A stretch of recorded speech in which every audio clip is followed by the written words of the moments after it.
All right, today we have another free-for-all. You guys have been asking for it. I'm making it happen. Sorry. It's been so long since I've posted. You already know I've been all up in Ulaanbaatar, which coincidentally is in a non-extradition country. This free-for-all comes to you in two parts. Part one is boots in cats, cats, cats, cats. So I've considered getting a cat as of late. I really like cats. I like how they're emotionally abusive, but not so toxic that you should sever your relationship with them. But the problem is that I'm a free bird.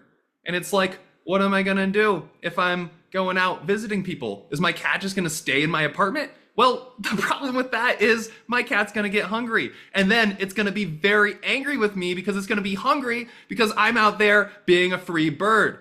And that's not a good situation for me or the cat. The other problem is, like, what if my cat gets sick? Like, what am I gonna do? I'd have to pay like $1,000 for a vet bill, which honestly makes me pretty uncomfortable. But unfortunately, the other alternative is to just be like, hey cat, go wander the fields. And that feels super wrong also. So I think that means that for me, getting a cat is out of the picture. Unless I have this pain point, right? And I think that someone could use this pain point to make a lot of money through cat dealing. No, we are not talking about the Brazilian EDM duo. We are talking about cat dealing. So what would happen is some enterprising young individual would go to the sketchiest part of Colorado Springs and they would start selling cats. And they would say the first one is free, but they wouldn't just be selling cats like in a normal way. What they would do is they would rent out the cats 1 month at a time. So you can only have a cat for a month. And then, you know, if you're tired of it, if you're like, I don't want to care for this thing anymore, you can just turn it back in. And this person would become a modern day fief lord. Honestly, I would pay into this. I would be willing to become a fief peasant so that I could rent a cat. And then, like, what is the person at the top of this gonna do? They're gonna be like, what are we gonna do with all these cats? Very interesting. I think it's a great opportunity. If you decide to take advantage of it, leave a comment below. This brings us to part two. How to tell your friends about your Sonia Sotomayor cardboard cutout. So the inspiration for this story is that I am a big fan of Sonia Sotomayor.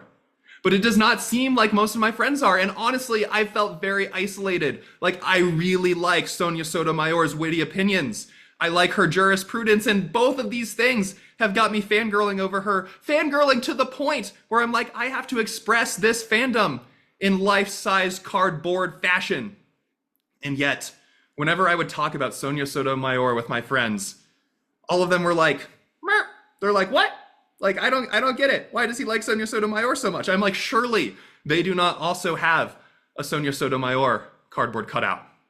But I decided I'm going to test this claim empirically. So I decided that I was going to craft a survey. I was going to send it to my 40 closest friends. It was completely anonymous. And on it, there was only one question. Do you personally own a cardboard cutout of Sonia Sotomayor? And folks, guess what?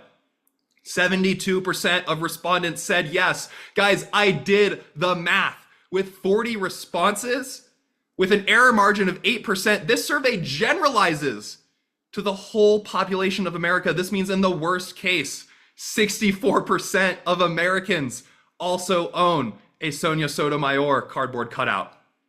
So for the longest time, I thought I was in the minority and that no one else also loved Sonia Sotomayor. But it turns out that I was in the silent majority. And if you too are in the silent majority, I just want you to know that you are not alone.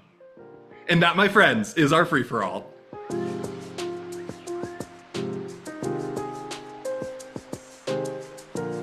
I love her witty opinions. I love her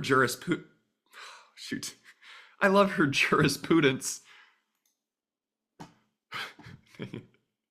L City.